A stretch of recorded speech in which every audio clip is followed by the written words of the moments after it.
Hello, and welcome to Tartan Touchdown, Scotland's conversation with the world of American football. And welcome to our series episodes, where we take you through all of the latest stories, takeaways, and talking points from this week in the NFL.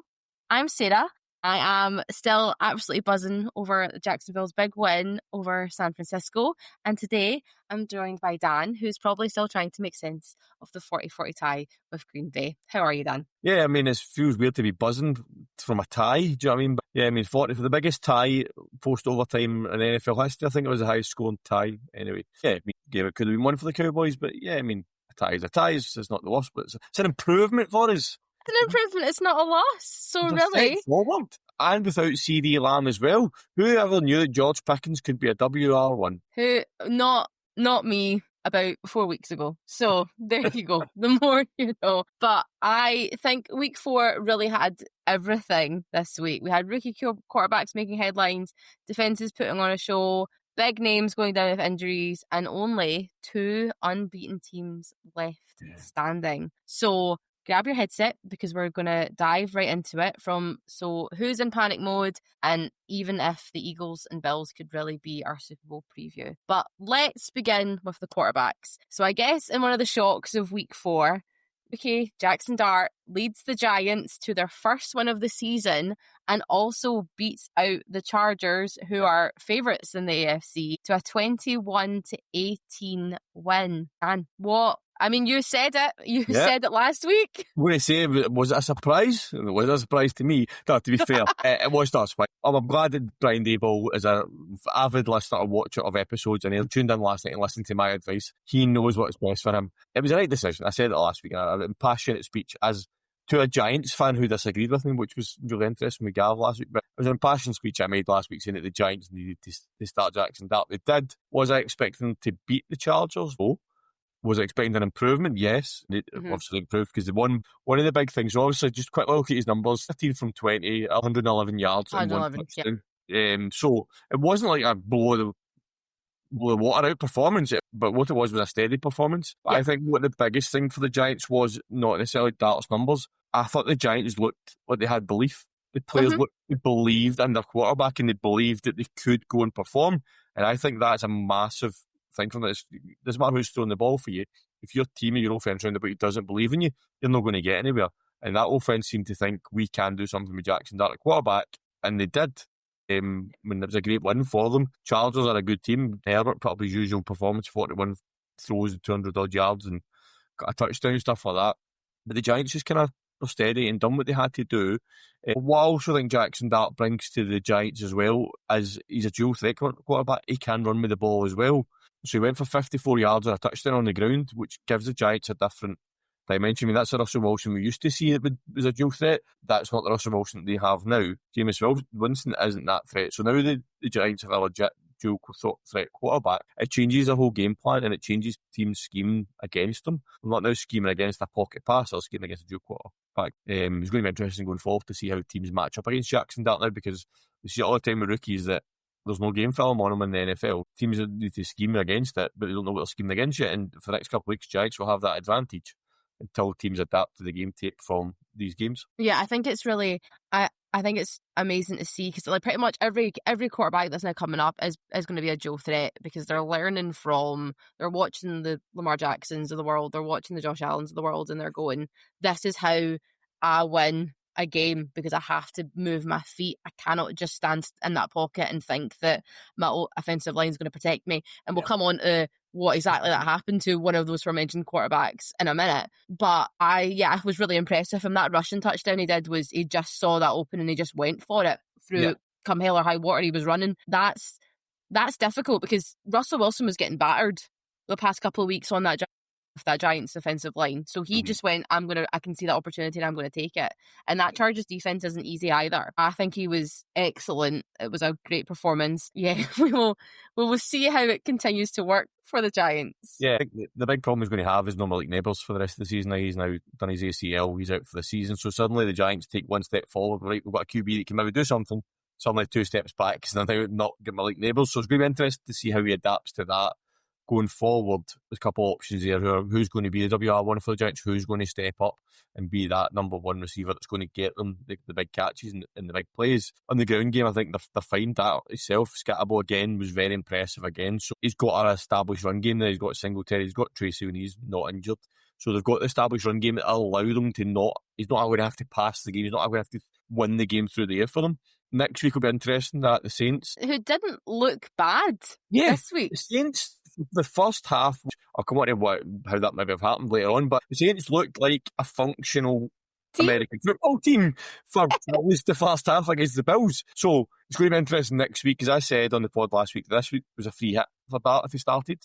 Because if you lose, it's against the Chargers, so, Now, he's beat the Chargers, so the expectation is you need to now go and beat the Saints. Why can you not beat the Saints? So the point I made last week about put the pressure on to have to beat the Saints is actually happening, even though he started this week as well. So, yeah, I mean, that was a good test from last night. He now needs to follow that up and not just show it was a one-off performance and he's a debut type thing. So if they go to the Saints and win again next week without Malik Neighbours and they play well, then I think there's a bit of a rosy garden for the Giants in some aspects, but obviously, like I said, Bills is a big loss for them. See how you're exactly right. See who steps up and can move into that kind of wide receiver one position for them. And I guess we can talk about, Russell Wilson is obviously benched, and he, potentially maybe a candidate for replacing somebody. We'll see, but. Let's talk about how the Ravens O-line is in a bit of a crisis. Yeah. And then obviously that leaves Lamar Jackson completely vulnerable. And we are potentially, I just looked up before we started, they haven't really announced anything, but it looks to still be a hamstring injury, which they've not said anything about. Which I guess when we're talking about Joe Threat quarterbacks, he is your Joe Threat. And where does that really leave the Ravens now, especially in a division we thought was probably winnable for them with the state of the division around them, and with the Steelers winning obviously in Dublin, I don't really know where that puts the Ravens. What's happened now. to the Ravens is they've been dragged down by their division. That's what it is. No, you can't do it. No, come down. Rather the team being rising to the top, the Browns have dragged the Ravens down with them. That's what's happened here. Yeah, it was a strange one last night. The Bengals said if our quarterback's injured, yours is too. That's it. If we're not happy, nobody's happy. One of those ones. Exactly. The strange one, obviously they're up against the Chiefs last night, right? So Chiefs obviously no mugs. It wasn't as if they lost a game where you're like, they should have won. Well, I still think they should have won it based on the strength of both squads. They weren't beaten by a team that were lower down, or because they have a poor record. The Chiefs did have a poor record, by the by that point, John. But the Chiefs just got at them. You just said, so there was 8, I'm not sure exactly how many of these hits happened before Lamar Jackson out of the game was injured, which we'll come to, but the Chiefs got 8 hits on the quarterback last night. Yep. Means 3 sacks as well. North Carolina seemed to just get through it well. He had 4 hits on the quarterback last night. So that offensive line was letting the Chiefs, and this is also a Chiefs defensive line with Chris Jones, who turned up at the stadium about 10 minutes before the game started. 10 minutes before. Yeah. And he started the game. Probably one of his more quieter games with one tackle, he still got 2 hits to quarterback though. Do you know what I mean? This is a Chiefs defensive line that can get at teams. So if you're going to make it easy for them, then they're just going to destroy you. And that's kind of what happened. Jackson needs to use his legs generally to play, but last night he was running for his life. Well, yeah, which is obviously now ended up with him potentially having an injury. Obviously I would put the Ravens in a bit of a crisis at the moment because that their whole entire offense is based around Lamar Jackson. Do you think right now the point, well, obviously we need to see what Jackson's state is. Is he out? Can he come back? When does that look like? If you're the Ravens, right, do you think your time is now to try and trade for an offensive lineman or lineman, several of them that are going to try and save your season a little bit? Or if Lamar's going to be out, do you take a quarterback? The problem they've got is who is out there at quarterback land, right? Because Cooper Rush is not the answer for them. I've seen him up close to the Cowboys when Dak Prescott got injured. He just isn't that. He isn't a QB2. He's a backup quarterback, but he's not a QB2 in terms of the sense. You can't keep him in a not Marcus Mariota, who will step up. Basically, there's a drop off naturally. Marcus Mariota could be a QB1 for a lot of teams this league. Cooper Rush isn't anywhere near that. Who's available is the question. Russell Wilson, Cousins, that's your 2 more kind of biggest names that are available. Are any two of them going to go there and do anything? Kirk Cousins' contract's ridiculous. Are the Ravens going to entertain that? No. Russell Wilson can't even get a game for the Giants. Why do the Ravens then want him? Do you know what I mean? Yeah. I think, I'd also say it's hamstring injury. Hamstring injuries could be anything from a couple of weeks to a couple of months. We don't know how bad it is. Anything more than a couple of weeks, I think the Ravens season is done. Because if they go to, let's do, I'm going to pull it now, right? I had this for later on because we've got the panic section later, but I'm just going to pull it now, right? The Ravens, they can't win with Cooper Rush as the quarterback, right? I'll tell you that right now. They're not going to win. Let me just pull up the fixtures. I had this ready for later, but I'm just going to We just could talk about. I mean, I think it is the pressing story right now because everyone before coming into the season, everyone was saying that the Ravens are a Super Bowl or bust this year. They have to make the Super Bowl, or this team needs to completely change something. So the next 3 games: Texans, Rams, Bears. With Cooper Rush at quarterback, they're not winning one single one of those games. They then go to the Dolphins. They could go to the Dolphins being 1-6. Yes. That if they get to that point, their season is done. So if you're missing Lamar Jackson for 3 weeks, your season's done. Yeah. I mean, that's the thing. Yeah, because obviously then at the tail end of that, they obviously hit the Steelers again, hit the Bengals again, and hit the Browns again. I mean, they're running. Obviously, they've got the Steelers they've got the Steelers twice, the Bengals twice. Yep. They've also got the Packers in there, the Vikings who are hot and cold at the moment. Depends what happens at quarterback there. So there's probably 4 or 5 games that you would say if Lamar Jackson's playing, they can win. I think if Lamar Jackson's out for any more than a week, 2 weeks maybe, the Ravens season's done. Cooper Rush isn't going to win any of those 3 games with them, and you're not coming back for a 1-6 record in that AFC to make the playoffs. No, not with the AFC continuing to look like how it's because it's fully spread out. There's still, I mean, apart from one team running away, but they're running away with the other. They're opposing NFC potential matchup, which we'll talk about them later. But apart from that, there's no one really that looks all that impressive. Everybody looks quite level playing field at the moment. Yeah, the only thing the Ravens can hope for is the Browns continue to be the Browns, right? Yep. Joe Burrow's obviously out. The Steelers are inconsistent. So if the Steelers go on a losing run, then that potentially still keeps the Ravens within the division. But they're relying on favours there if that's what they think is going to happen, because the Steelers obviously 2-2 at the moment, so they're not exactly a million miles away from them. But yeah, I mean, they're going to become a one-dimensional team. I mean, we know how good they are on the ground with Derrick Henry and Justice Hills. He was the leading rusher last night. But a lot of that running game is built around Lamar Jackson as well. Yeah. Do you? Here's a fun point. If the Browns have a change at quarterback, did they go get Flacco? That's a very interesting point. That could be interesting. A full circle moment. Mm-hmm. I'm not saying the Browns are going to change their quarterback because I don't know what the hell's going on. If Flacco becomes available, I think they do worse. I also think they could do worse. I think it would be a no-risk gamble if they go and get Joe. Joe Flacco has not looked good this season, but the Browns, it's the Browns. Sorry, Brian. We've seen quarterbacks who maybe we thought were done, going into systems that work for them. Daniel Jones is a good example of it. Joe Flacco going back into that team where he's got receivers that he can throw to, he's got running backs that he can rely on, might actually work. I think that's a very interesting, but I think that's one to watch actually. I think.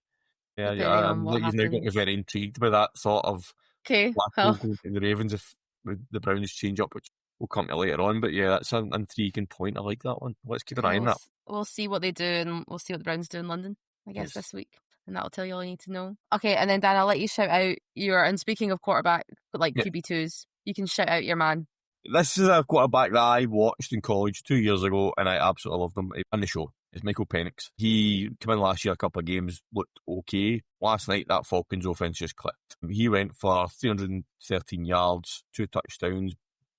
20 catches were made as a result of his passes, so he connected on 20 throws. It went for an average of 12 yards per throw. He's thrown for over a first down every single time his receiver catches the ball. I'm going to caveat that because a couple of the players got 16, 40-yard catches. Yards after the catch, but just looking at the basic stats, he's put the ball in a position where they can go and do that. The Falcons offense good. Drake London and Bijan both had over 100 yards in the air. So not only was Bijan good on the ground, in the air. Kyle Pitts hit 70 yards. Kyle Pitts has woke up and realised he's still an NFL player. He is looking the tight end I think the Titans hoped they were getting. He seems to be showing that potential this year. So the Falcons have got the talent on that side of the ball. They just need to be consistent with it. And I think Penix he's leading that team really well, and I think the Falcons, as we've said before, the South is open for anybody to win. Like, if we enter the team into any have a chance to win. But I think the Falcons could be clicking and they could be connecting within that offense at the right time, kind of kick on and have a good season. So I think Michael Penix deserves a bit of a shout out for what he's done so far this season with the Falcons in terms of turning that offense around. I mean, obviously they get blown out last week by the Panthers, which we'll come to. It looks like a bit of a random fluke that I think the bookmakers might be looking at suspiciously, but I'm looking forward to see what the Falcons do next week. Well, yeah, it's like what you were saying earlier, kind of about Jackson. Like, it's just, you need, when it clicks, it clicks. Like, yeah. And that's what you just need to you just need to find that 1 week that it all connects up and it all goes. And it looked really well. I think last week must have been a fluke. It must have been something. Something was going on in that water. I don't know what it was. Yeah, it's up there with the UFO conspiracy theories that the Panthers managed to shut out the Falcons. How did that happen? And it's even like, because Jen, looking at the Panthers this week, you were just like, what the heck is going on down in Carolina? You're benching your first quarterback again, like, after coming off of a momentous shutout last week, and their defense isn't looking good either. So yeah, it's an interesting one. But we will keep an eye on the Joe Flacco thing. I've now put that into the universe, so we'll You've see now manifested that. I know. Gosh, my manifestation. Brian will get lighted because Brian is desperate to get rid of Joe Flacco. Oh, yeah, he's desperate to get rid of Joe Flacco. Oh, because of the 4 quarterbacks they currently have. I think it'd be even more funnier if he went to an AFC North team, because he'd be like, haha, we got that Joe Flacco, and haha, now you need to deal with him. I know. Then and Brian would be like, oh no, we should have got rid of him. But the only really other option would be that he goes to the Bengals. Yeah, I don't think the Bengals are going to do that. Which the Bengals, no, because they won't do it, because they'll keep Jake and they'll. Even if they go for another quarterback, I don't think Joe Flacco to the Bengals doesn't make as much sense as Joe Flacco. No, it's not. He's not. He can't be thrown to. He cannot throw to Chase. You can't, no, not a chance. He's not full stop, but I know what you mean. But he's not. Yeah, he's not throwing to Chase eventually. Yeah, but first year, Joe Flacco to the Ravens. There you go. That's it. On the 29th of September, I said it first. I guess I'll briefly shout out that Patrick Mahomes is looking more like himself with that Kansas City offense. Looks recharged. He threw it was 25 out of 38 for 270 passing yards with 4 passing touchdowns, no interception. So I put my passer rating at 121.6. I mean, it's not the Patrick Mahomes you were used to previously, but it's much more like the Patrick Mahomes we all know. What a difference it makes when you are on the field. That's the thing. Worthy back last night. He went for 5 for 83, averaged 16 yards a catch. Worthy last night. That's what they've been missing. We know that. And obviously, Bashir Rice is still out in the fantasy land of being a chief receiver this season, so we'll see what happens with him.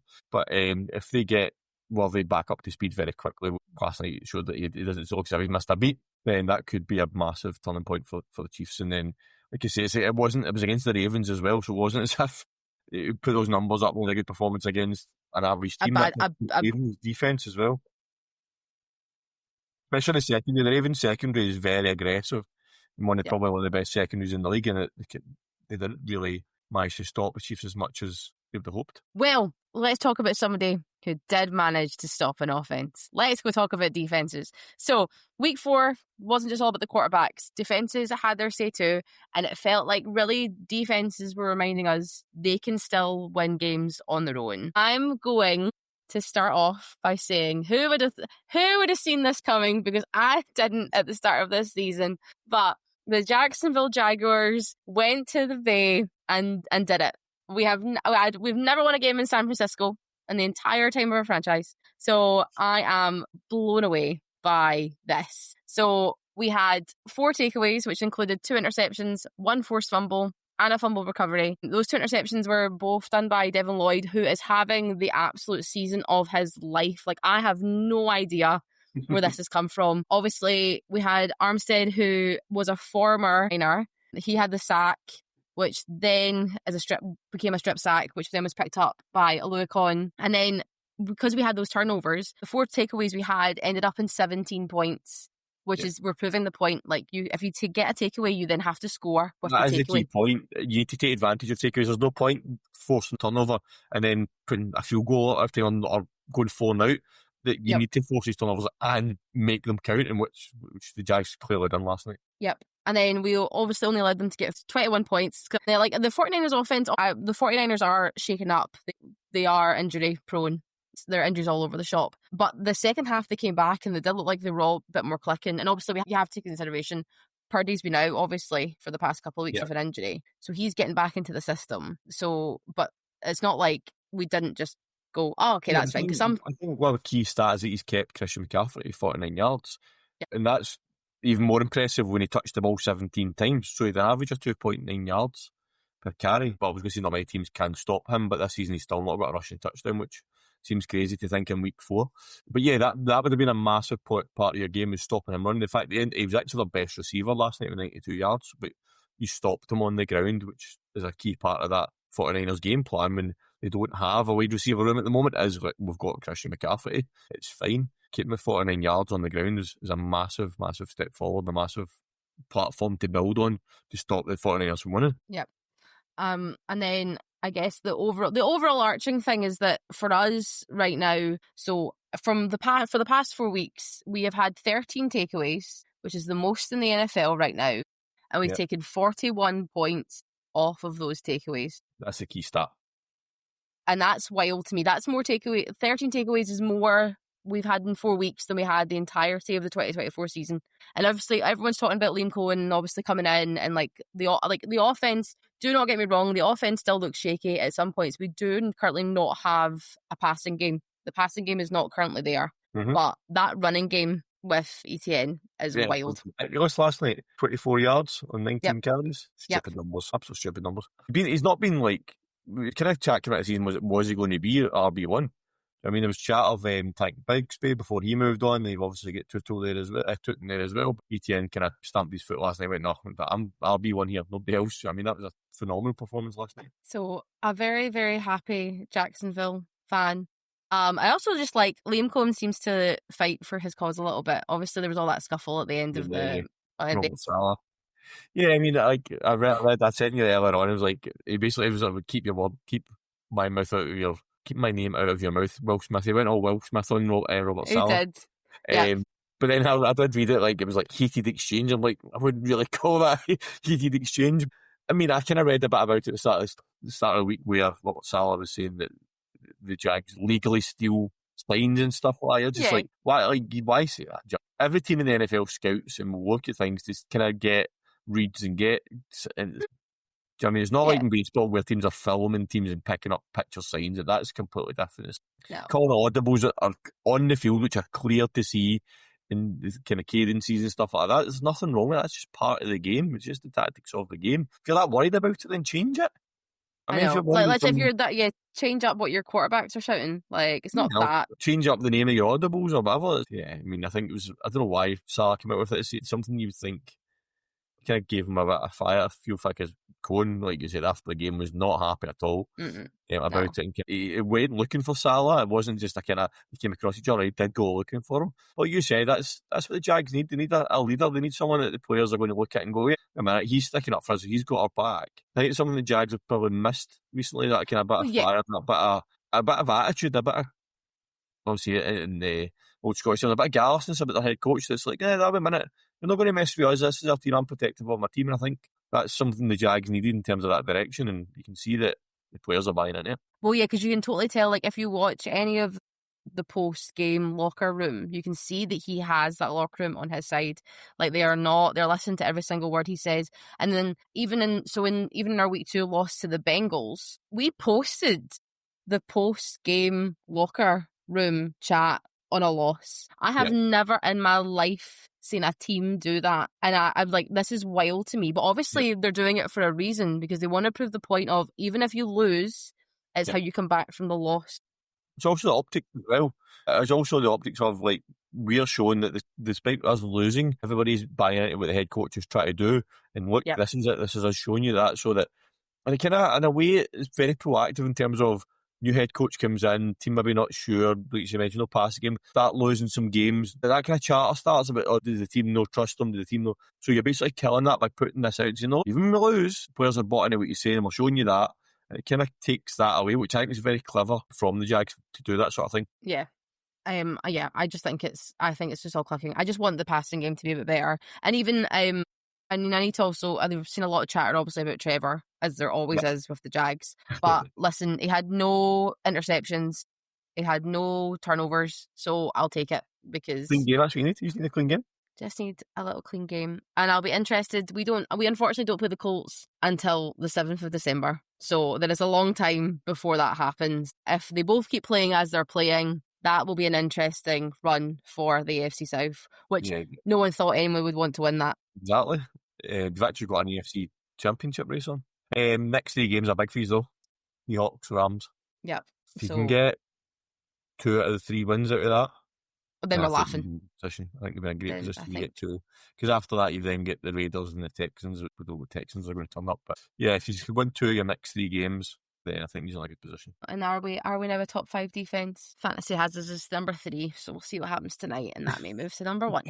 I guess other kind of defences talk about the Steelers were excellent in their first game. Congratulations, Ireland, on your first NFL international game. We're still working on for Scotland, but it looked amazing.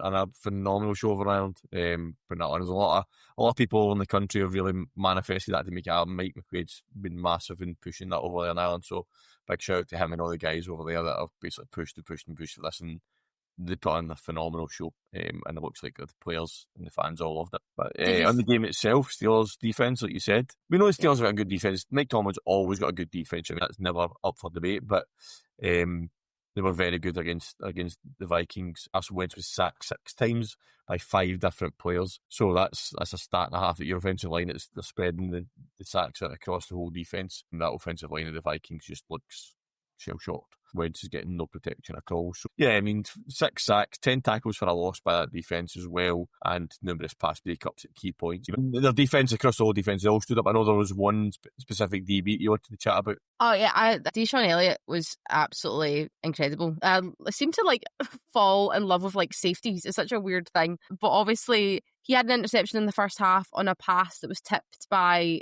Harmon. It seemed to be the Steelers defense were kind of all just connected. But if one person was doing one thing, somebody else was then right there doing the next, which I think was a kind of really key point for them. And again, like you're saying, it's the Steelers defense. They are a really good defense. But yeah, he was excellent. And I guess on that, he played such smart football. So obviously on the final drive, he batted away that 4th down pass to Jordan Addison, which essentially just ended their game. Yep. And that's it. You have to obviously keep in the moment until the very, very end. And it's those key takeaways that lead to the full picture. So yeah, I thought he was excellent. Obviously, TJ Watt's amazing, but TJ Watt also got an interception. They ran it for 13 yards. That's a big guy interception going for 13 yards. That's good. Yeah, love when like you said, takeaways as well. I mean, two interceptions, 2 fumbles, but 1 was recovered by the Vikings. So they got 3 turnovers in total where they got the balls. That defense. As I say, defense wins championships, defense wins games in Dublin by the looks of it. So we'll see. Did you see the funny picture that NFL UK posted, and it was teams' records in Ireland? Yes, I did. That was very clever. Yeah, I was so if anybody has not seen it, go look at it. But basically, NFL UK and Ireland posted every NFL team's record in Ireland, and also the Steelers at 1-0, everybody else at 0-0, and then the Vikings at 0-1 at the very bottom. Yeah, it was very clever. I did like that. It was a shame. It came down. I don't know if anybody else noticed, but Facebook Messenger went down today for a little bit in the early evening, and we sent it into our group chat. And one of the Vikings fans came back and said, "I'm glad I waited 40 minutes to see what this picture was." And I thought that was absolutely abysmal. Yeah. So I know you, another defence you were raving about, a specific defensive play you were raving about this week in the blue and silver of the Detroit Lions was Aiden Hutchinson. Oh, yeah. I think the defence was 3 turnovers, just constant pressure on Joe Flacco and the Browns O-line, give or take. But I guess they just looked great. I mean, I guess the Lions have looked a bit stepstony, I guess, the past couple of weeks. So it's nice that their defense seems to be oh yes, we are. I remember. I like what you're saying. I remember how to play football now. Yeah. So yeah, I thought it was a really good performance by Hutchinson. Nice to see him.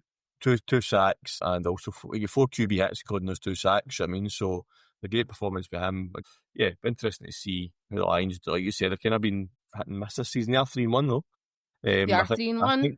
I think the expectations on the Lions this year were really high based on last year, and they've won games, but they've not maybe looked pretty. I mean, it was the Browns last night, so I'm not going to really measure that up against anything. But yeah, the Lions are doing okay. Been helped by the fact the Vikings probably aren't as good as what people were expecting this year either. That UG injuries is impacting them. So that NFC North is very still up for the taking. Yeah, absolutely. And I guess while some teams are thriving, as we mentioned, there are probably some teams that are maybe reaching for that panic button already. Yes. We are 4 weeks in, so you're now starting to see who's your 1 and 3s, who's your 0s and 4s. Yes. Who's even your 2s and 2s can sometimes look a little bit dicey. So we're going to do a little fun segment where Dan has given me a list of teams that he has rated on a scale of 1 to 3, 1 being it's getting a little bit hot heated, but we're not really reaching for the panic button, with number 3 being we are smacking that. We are ready to throw up all the flares that we can find to get somebody to come and save us. So we're just going to go through them. So we'll start with the Saints. Yeah. So I have the Saints at panic level 1, which might sound crazy because they're 0-4, right?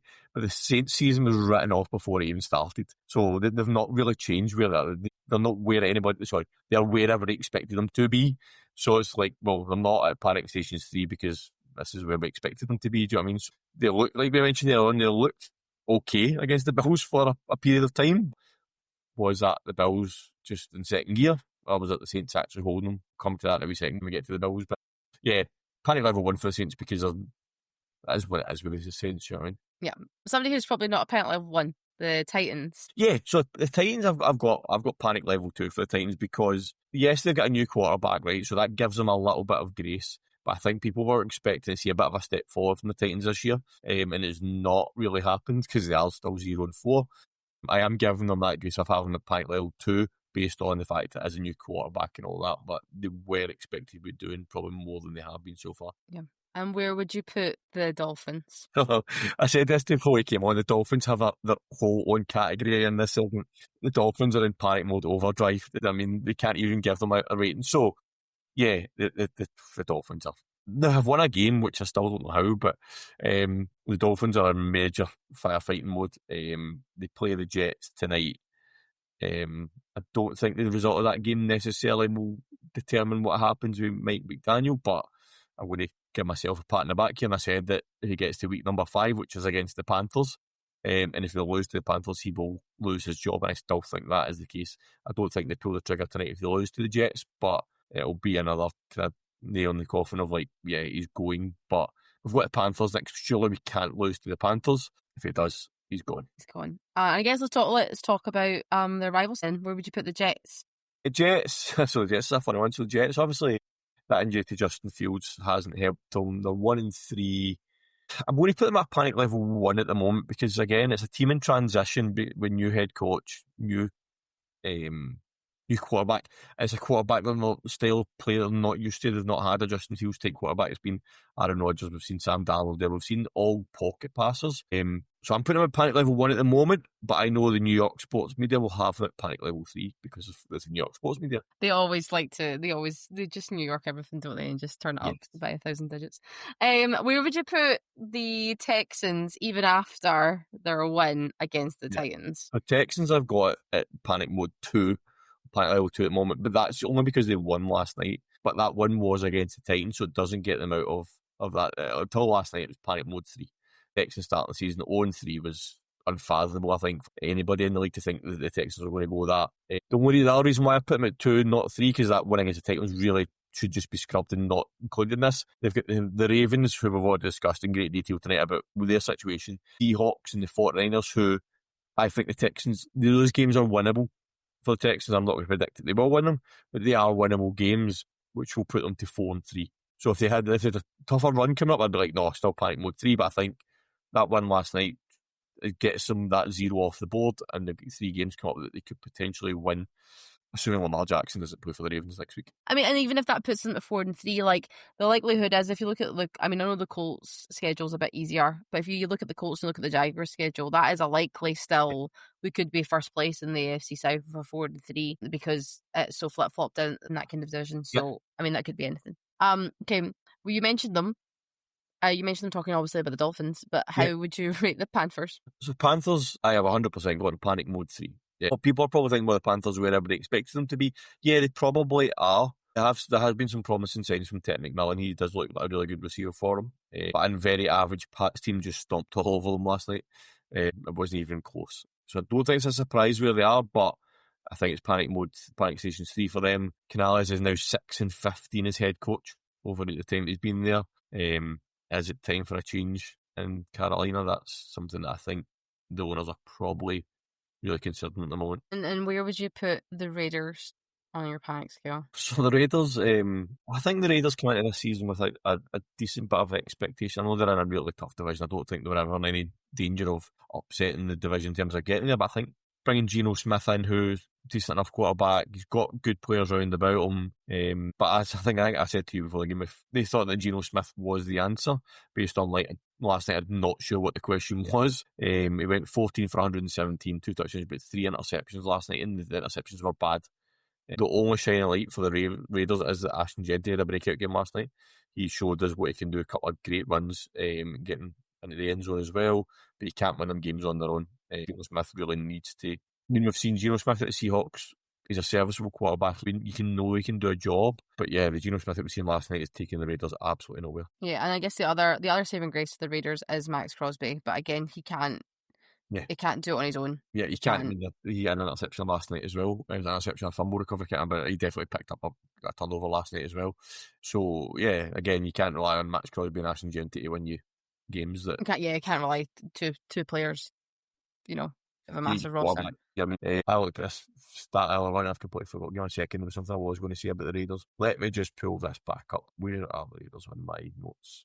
Oh, depth chart. Kenny Pickett is a QB2. So I don't think there's going to be much of a drop-off if they decide to change the quarterback. I just wonder whether they'd consider trying Kenny Pickett out to see if it makes a difference. If he works in the system a bit better. Yeah, so I think that could be one thing I want to watch in terms of quarterback situation, that Kenny Pickett might go in there and try and revive some sort of season for them, but we'll have to wait and see. Well, you've segued on the quarterbacks. I know we mentioned them, but where are we putting the Ravens on the panic scale? The Ravens are panic mode 3. Like I said earlier on, their season is hanging by the thread that is of a hamstring. Lamar Jackson's hamstring. That is literally what their season is hanging on right now. But even saying that, they've not won a big game this season with Lamar Jackson at quarterback. Even if he is fit, his big game Lamar is not turning up again. Yeah, like I said, Cooper Rush isn't the answer. Lamar Jackson can't win big games. He's also injured. They're 1-3.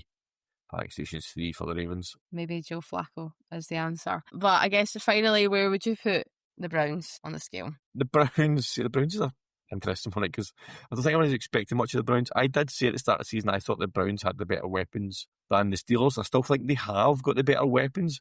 They just don't have someone to service those weapons is the problem. Another 2 injuries today, so Tillman, the wide receiver, and Carter, the kick returner, injured now, missing multiple weeks. I think it's a knee and an ankle injury for the two of them. So that decimates them again. That bench is shouting for Joe Flacco to sit his backside on it, because he needs to be stopped for playing. Brian's been banging this drum for about 2 weeks now that Joe Flacco not always needs to be benched, he needs to retire. Dylan Gabriel comes. I think Dylan Gabriel is close to getting a start. Will they pull it this week in London? I think in London might be a smart decision to do it, because he's not going to go up against either a hostile away crowd, or he's not going to go up against an expected home crowd. He's basically got the game on neutral ground as his debut. So that might be a smart way to bring him in, is to let's put him in London, where it's a very neutral crowd. There'll be a bit of partisan crowds on both sides for both teams. For very much part of London games are mostly neutral fans. And smart decision to maybe introduce him now, and there's maybe not that expectation on him to perform in front of a very passionate Browns home fan base. I mean, so, but to be fair, the Browns fans are wanting to start as well, so maybe give them that bit of leeway as well. So yeah, I think so I've got them at panic level 2. And the only reason it's 2 and not 3 is the 2 teams that are saving them are the 1-3 Ravens, as we've just discussed. And post games tonight, I think the Bengals go 2-2. So I think that saves the Browns from being panic level 3, because there's our two teams in our division are just as bad as them. Just as bad as them. Who would have expected that? I guess at the opposite end of all the teams on panic mode, we have two teams who still remain on Cam C's. The last teams that remain unbeaten. So you have your Philadelphia Eagles and you have your Buffalo Bills. Philly keeps doing exactly what they did last year. They are just grinding out wins. They are keeping Cam. They're balancing that offense and that defense. And then the Bills continue to look like an AFC powerhouse behind Josh Allen. So I guess the question is, do we think this is potentially a preview of the Super Bowl, or is this just a hot start for both teams? So I'll give you a bit of my thoughts on the teams and I'll tell you the answer to that question. So I loved your Cam C's analogy because the Eagles in the second half last night against the Bucs were definitely not on Cam C's. They had that Jolly Roger chasing after them last night from the Bucs. Eagles looked good in the first half last night. Second half was very worrying for them. Just couldn't get anything going. I think they're something like 43 yards, 27 yards or 43 yards, I can't remember exact number it was, until the start of the fourth quarter. The Bucs had a chance to win this game. They had two chances to tie this game up.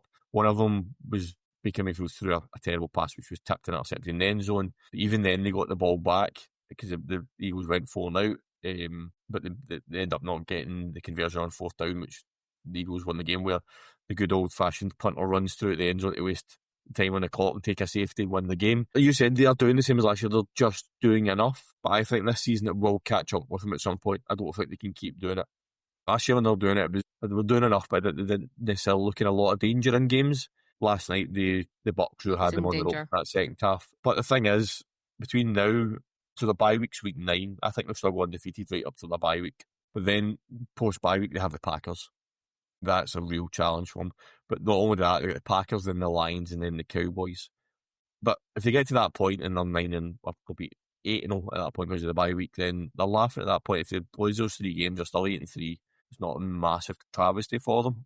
So yeah, I think they'll go undefeated till at least week 8, and then they've got a real test of 3 games after that. Which if they win the 3 of them, then they'll be heading towards an NFC East title anyway, at least, and then probably the number 1 seeds for the NFC.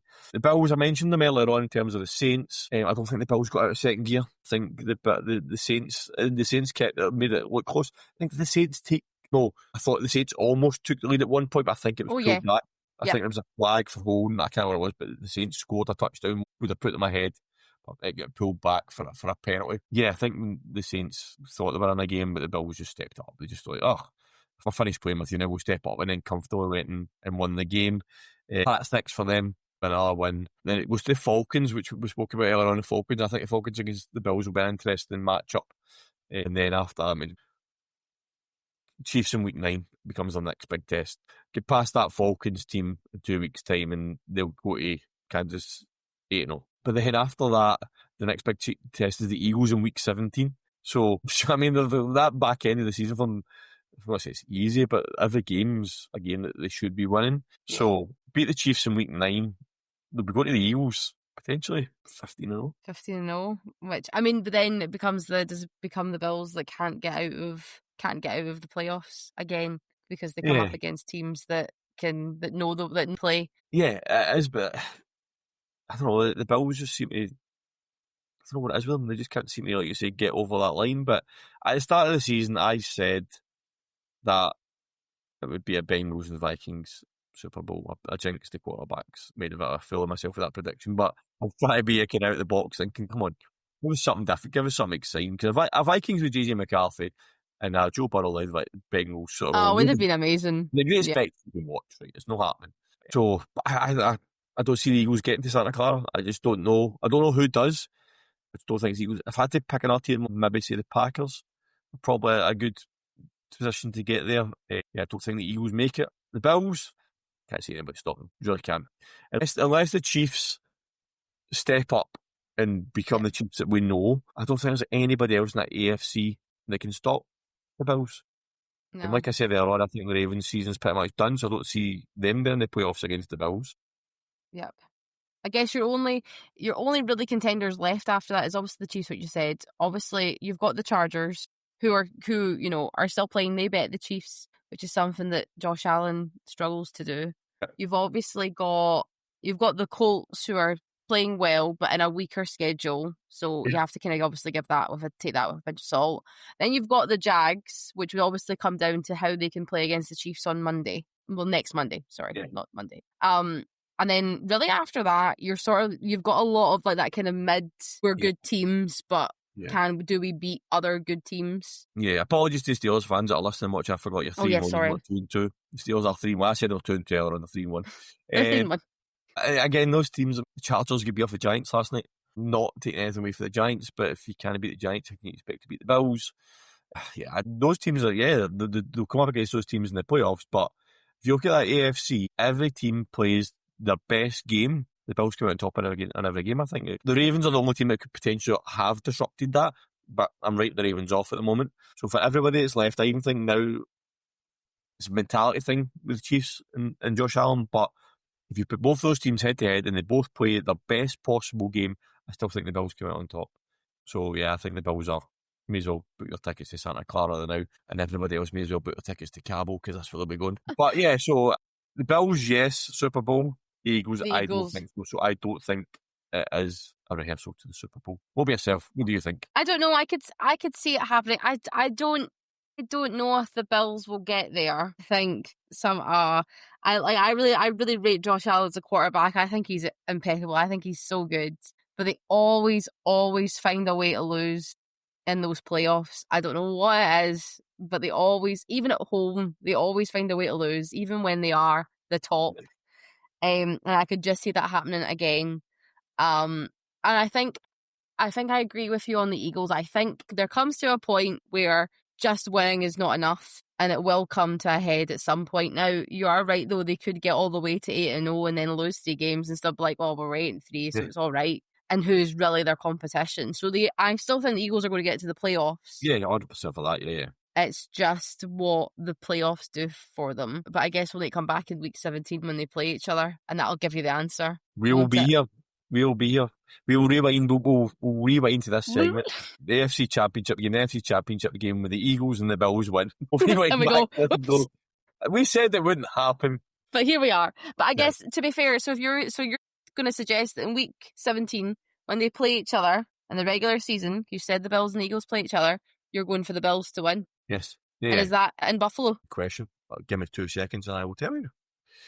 The Bills are, yes. It's in Buffalo, and it'll be snowing. In Buffalo on the 28th of December. It'll be snowing. Of course. The Eagles can't play in the snow, but it'll be snowing. It'll be a minus. Yeah. I genuinely think if the Bills can beat the Chiefs in I think it was week 9, I said, wasn't it? Aye. They could host the Eagles in week 17 undefeated. They're looking at their schedule. I know it might sound daft, right? After the Chiefs, right, the Patriots, the Falcons, and the Panthers. So the Falcons could be an interesting one, but if you get through that, they then play the Chiefs, and then it's the Dolphins, the Bucks, the Texans, the Steelers, the Bengals, the Pats, the Browns, and then the Eagles. Tell me one of those teams that you think could beat the Bills. I mean, maybe. Well, okay, I will say the Patriots will be interesting because it's a division game, and division games are always sometimes a bit funny. Yeah. So you just don't know. I mean, we could maybe the Bucks. The Bucks have got a chance. No, but the Bengals, if Joe Burrow's back, have got a chance. Yes, there's a chance. I still think the Bills win both those games. There you go. And then we will just have. The Bills are going to go undefeated this season. Fully undefeated, they will be. I don't even remember the last time a team went undefeated and then lost in the playoffs. Or whatever it was. And then lost in the playoffs. Yeah, that's what. Number one, you'd be one and done because they'll get the buy in the first round of the playoffs and then get beat some random, like the Broncos or something like that, come through and beat them. Or something, or the Chargers, or whoever. Great. All my hot takes this season have been absolutely horrendous. But I did get Jackson Dart right, and I do think I'm going to get Mike McDaniel right next week if he doesn't get sacked before then. And I think I've got Joe Flacco right. So there you go, everybody. Tune in every week on episodes for the hottest takes that sometimes make absolutely no sense, but may make sense in the future. In the future. Just wait and see. I guess we've started to look ahead anyway, but let's look ahead to week 5. So yes. I'm gonna give my first game, I think, to watch, and then we will bounce back. We have two we have 2 each. So I'm gonna go obviously and say that I think Monday Night Football, the Kansas City Chiefs at the Jaguars, is going to be an interesting game because I just think it's going to be absolutely wild to see if the Jags defense can stop Mahomes. Even when we weren't the potential number 1, number 2, number 3 defense in the league, we still managed to hurt Mahomes. So the likelihood is it can happen again. So I think that's going to be really interesting. The Jaguars are fully out trying to fill that bank up of Jaguars fans. And I think that will be a great matchup on Monday night next week. Yeah. See, the thing is, I've already probably spoke about my 2 games in considerable amount already in different segments of this. The first one I'm going to go is the Giants and the Saints. Might not sound like an intriguing matchup or an interesting game to watch for the purists or the neutral, but it is purely to see what Jackson Dart does. Obviously, we've got a bit of added interest being the NFC East to see if the Giants can legitimately continue this run into Jackson Dart. Like I said earlier on, he's going to be expected to now go and win this game. So for me, it's been interesting to watch that to see how that one plays out.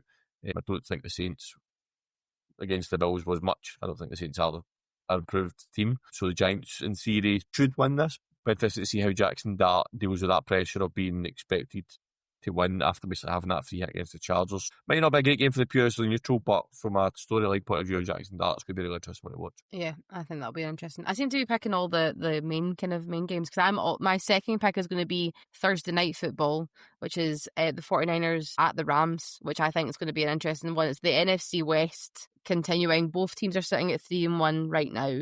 Yeah.